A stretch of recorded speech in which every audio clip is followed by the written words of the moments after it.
Yes guys, welcome back to another Fantasy Football Fix YouTube video. My name is FPL Nacho, and in this video we are going to be looking at the top transfers going into game week 18. A reminder, it's a blank game week for both Man City and Brentford, and it's a Thursday deadline, nice and early this week. So if you're new around here, please do consider smashing that subscribe button, and of course smashing that like button if you're enjoying the video. Without further ado, let's get into today's top transfers.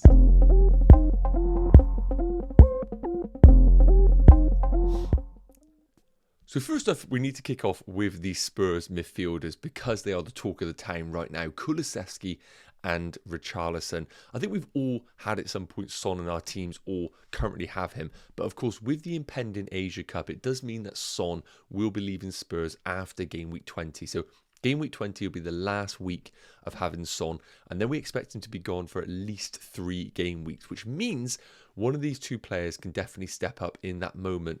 Or now? That is the big question that we need to ask ourselves, because Richarlison over the last 2 weeks has been playing as a forward and shown real glimpses of the player that we kind of thought he was going to be. Now, of course, it's a very small sample size with 3 goals in his last 2 games, but he's looked a lot better after coming back from this injury where he had a slight surgery. Could have actually fixed some things for him.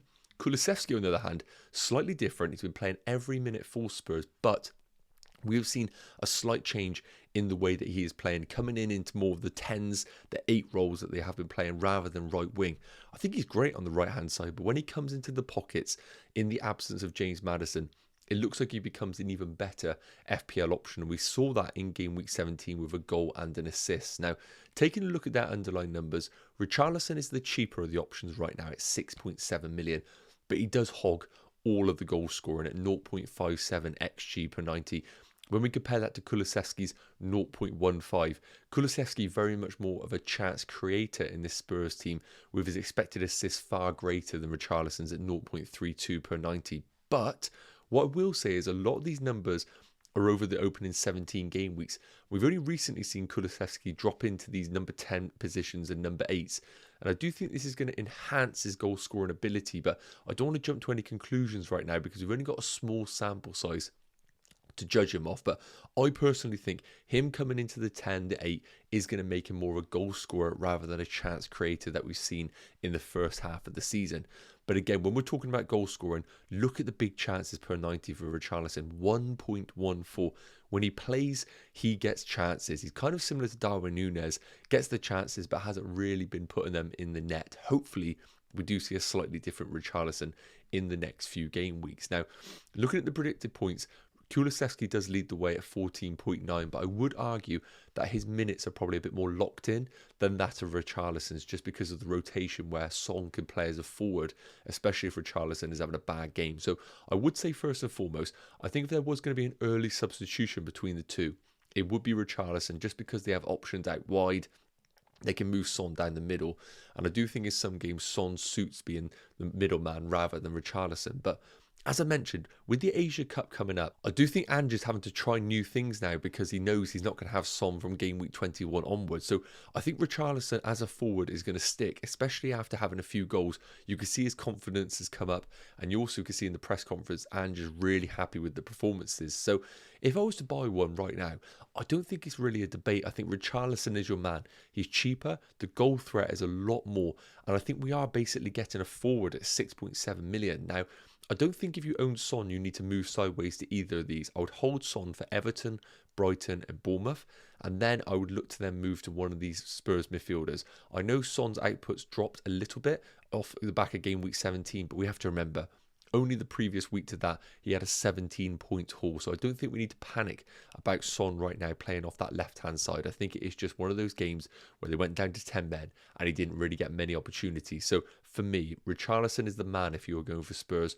Kulusevski a good differential, but I don't think we need to overthink it. Richarlison as a forward is a no-brainer at 6.7 million. So next up, I want to move on to some premium defenders, because with the absence of Haaland, it means we have so much money in the bank. Maybe it's time for us to buy some of these premiums that we haven't had for much of the season. So, of course, I am looking at Kieran Trippier of Newcastle and Trent Alexander-Arnold at Liverpool. Trent in particular, a player that historically has been in everybody's teams, but at his price point, currently 8.2 million, it's been very, very difficult to afford him in our teams when you have the premiums like Salah, Haaland, Son. Almost impossible. But if you've gone down the route of having no Haaland for the next few weeks, you're currently sat there with loads of money in the bank and really struggling to allocate it into any other places. And because of the impending Asia and AFCON, it does mean that we are going to see Salah and Son go for the next few weeks. And because of that reason, we're all going to have even more money to spend. So I think going in on Trippier or Trent's actually a good move. I don't think you need to worry about buying Haaland back because you can buy him with the Salah money or the Son money. So look at the two right now. Which one should we prioritise? 6.9 million for Trippier, 8.2 million for Trent. That's the first thing we need to consider. There is quite a big gulf in price between the two for a player that isn't necessarily exceedingly better. Now, the XG for Trent is a little bit better at 0.08 compared to Trippier's 0.02. But the expected assist is pretty much identical. 0.34 for Trent, 0.32 for Trippier. Literally nothing to split them. And we are talking about two players here who are monsters on the bonus points. 1.16 for Trippier, 1.1 for Trent. So again, if these guys keep a clean sheet, they are in and amongst the bonus points. End of. We saw that with Trent last week in their fixture against Man United. These guys are monsters. And if they pick up an assist or a goal, then, you know, it's game over. It's 3-point bonus for them. Now, in terms of the predicted points over the next 4 game weeks, Trent does lead the way slightly at 20.4 points, but I would argue that Trippier does have as good fixtures for him, and I would argue that Trippier plays in a better defence than that of Trent. So looking at the fixtures coming up, Luton away is actually probably trickier than we do think on paper. They have done really well at home. Nottingham Forest at home is a great fixture for Newcastle. I would expect a clean sheet there. Liverpool away, I don't think anyone expects a clean sheet. And then Man City at home. I mean, wouldn't be an absolute shock if they were to keep a clean sheet against Man City. Now, looking at Liverpool, I would argue that the fixtures are good, Burnley away in particular and Bournemouth away, but Arsenal at home, not a great fixture at all. And of course, Newcastle at home playing against one another. So I think defensively, I feel way more confident investing in somebody like a Kieran Trippier. And at his price point of 6.9 million, I feel like it's just better value in general. I think his game time's absolutely locked in. He's the captain right now of the team. I know Livermento's been playing well, but Trippier comes straight back into that team. So if I was buying one, I still would probably go for Kieran Trippier, but I am cautious that some managers out there are already tripled up on Newcastle with Dubravka, Livramento or Lascelles and maybe an Anthony Gordon. And if that is the case, Trent, if you can afford him, is a phenomenal premium defender to own. But for me, I think Trippier just leads the way if you're not already tripled up on those Newcastle defenders. So last up, we need to talk about some midfielders that are getting heavily bought into game week 18. But I think there is a little bit of an issue with both of these players. So here we have two highly owned midfielders going into game week 18. And when I mean highly owned, I mean being bought by a lot of managers. At the time of recording right now, Palmer is the 3rd most bought. I think Kudus is about the 7th. So a lot of transfers in for these players. And as I said, there is a slight problem with both of them for differing reasons. So first up, Cole Palmer off the back of that 14-point haul. Everybody is talking about him because he's only 5.6 million. And obviously being on penalties for Chelsea, he just looks like an absolute no-brainer for our FPL teams. 0.52 XG per 90, 0.38 XA per 90, some ridiculous underlying numbers. Even the big chances at 0.65 is fantastic. And remember, this isn't a forward. This is either a right winger or a number 10. So amazing underlying numbers for Cole Palmer. The one big issue with him is 1 yellow card away from a 1-game ban. And that is the only concern. If you were to buy him for game week 18 and he picks a yellow card, he will then miss the Crystal Palace at home game. So do just be cautious of that if you are looking to bring in Cole Palmer. Kudus, on the other hand, has been a major differential for managers that have owned him. Another monster haul in game week 17. And the underlying numbers are decent. 0.2 XG per 90, 0.17 expected assists per 90.